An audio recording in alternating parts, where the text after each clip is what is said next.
continue to talk. You have started in your wrong road. For goodness sake, what is going on in this country?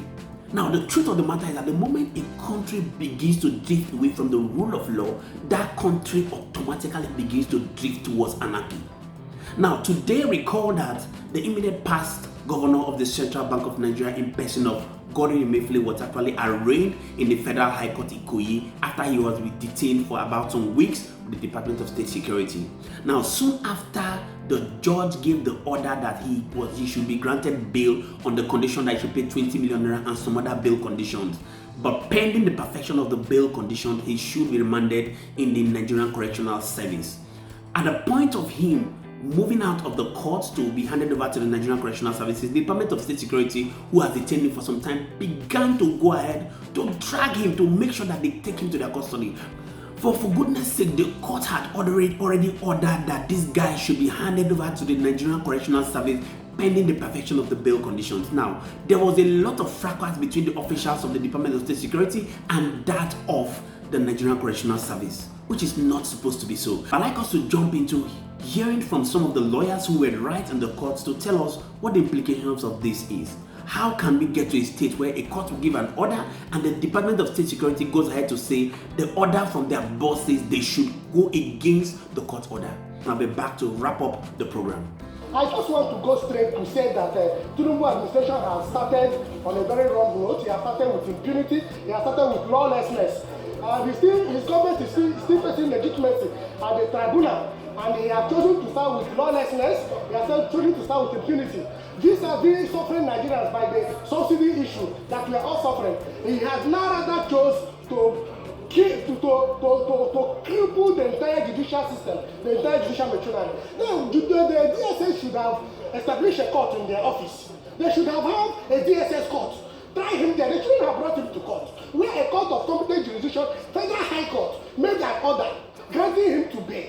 After you have detained him for more than 40 days, the court granted him bail.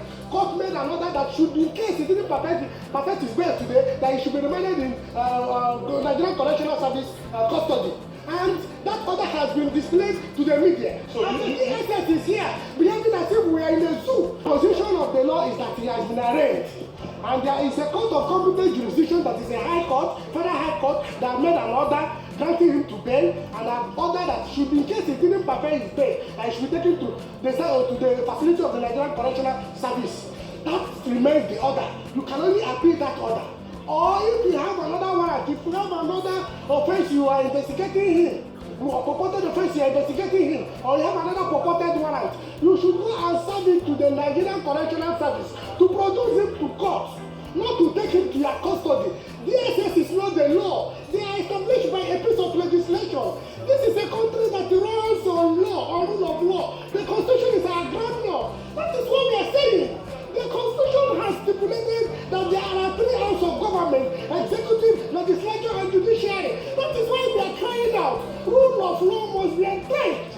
That is the issue. It's not about Yusuf Magaji. You cannot give an order from his office to counter the court. He doesn't have that power. He doesn't. No matter the rifle his name parade, Magaji Yusuf, the DG of DSS, does not have the power to counter court order. He doesn't have the power. That's what we are saying. He is not established by himself. He is established by a piece of legislation. A piece of legislation that is not more than the Constitution. That is what we are crying out for. Do not protect this man. This man will give your government a bad image. This man will give your government a bad reputation. He has started with lawlessness, impunity. Look at the way they handled the officer of the Nigerian Correctional Service. Is that what we should expect in this country? We will continue to talk. To know you have started in your wrong note. The man you have left as DSS Director General is bringing disorderliness in the judicial system, in the security of the institution. Removing is incompetent. Ordered that he should be remanded to correctional center, pending when they will meet up with the condition for bail. That was all.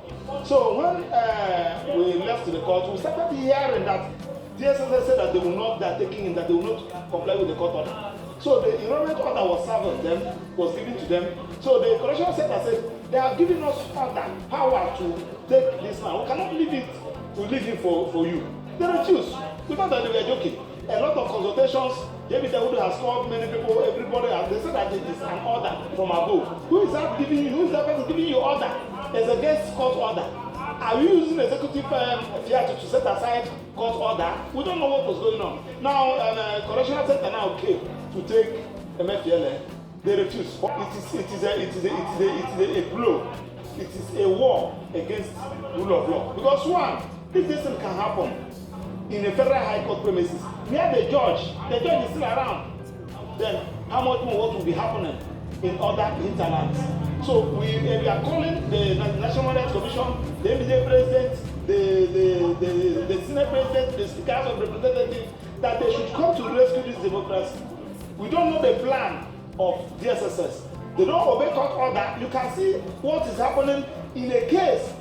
JP Dawood, a former NBA president, is handling. Then how much more of the case that a general is handling? What will happen? The media will witness what happened. How they tore the cloth of the leader of the correctional center. So we are saying that you said that you have a case against this man.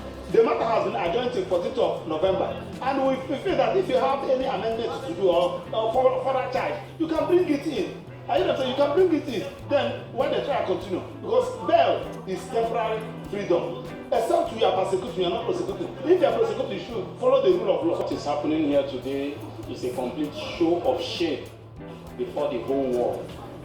They continue to desecrate the temple of justice. They continue to malign the law. They continue to intimidate the citizens.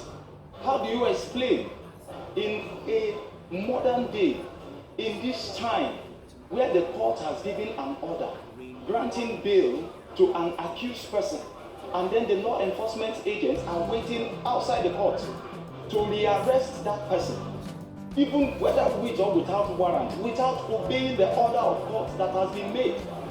It just goes to nullify the law that says that an accused person is guiltless unless pronounced so by the court. You can see everybody running out as scatter. You see the court is armed to the teeth with officials of the DSS. There is a simple way to do things.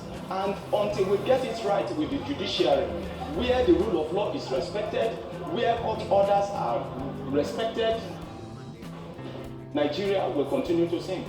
Wow. This is remarkable indeed. Now, for no reason should a country like this begin to degenerate towards anarchy. A lot of people have pointed fingers to the director of the Department of State Security. Some other people are saying that it's the handiwork of President Bola Ahmed Tinubu. Please do well to hit the comment section and tell us what you think about this. Also do well to subscribe to our station if you're new to our station, so that you can also be updated when we put up informative content like this. My name is Moses, and thank you so much for joining us. Bye for now.